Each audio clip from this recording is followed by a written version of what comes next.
Okay, since I've been moving my craft room, I've started to think about how to best organize a lot of my small tools, paintbrushes, pencils, pens, things like that.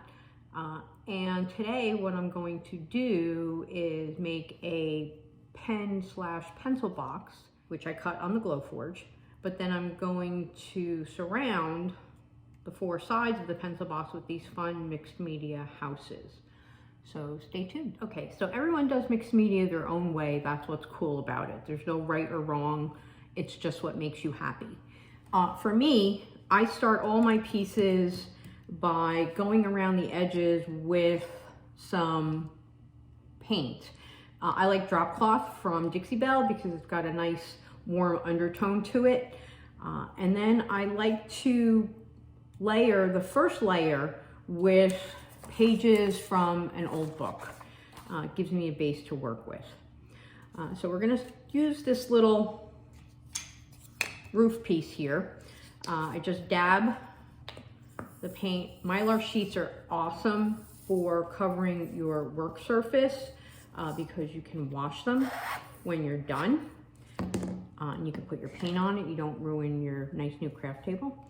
So just go around the edges with my trusty makeup sponge.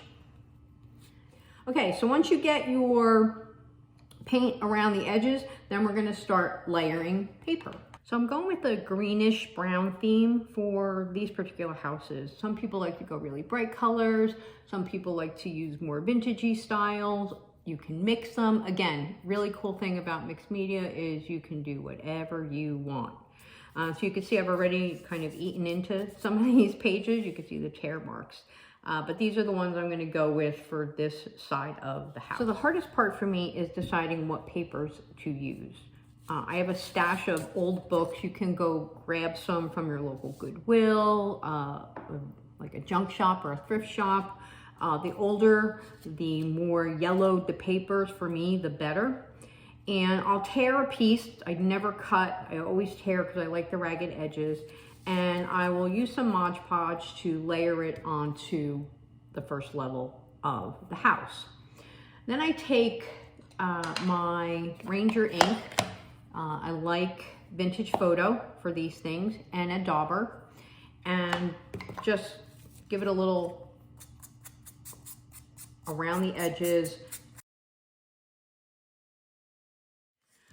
I did decide to do the roof. It's like a music note paper. So I've gone ahead and done that.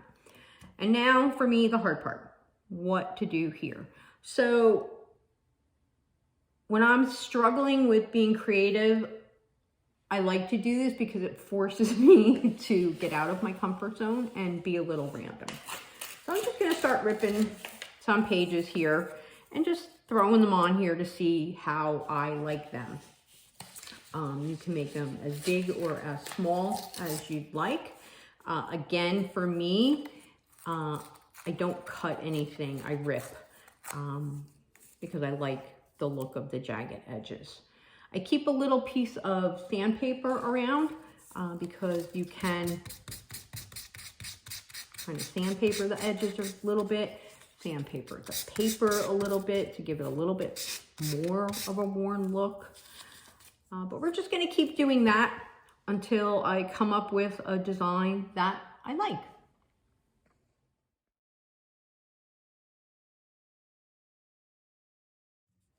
Okay, so I've been adding paper, and for this last piece, I've actually taken my ink pad and my dauber and I've gone around the edges a little bit to give it a more vintagey, grungy kind of feel. And it's the last piece that I'm going to be adding.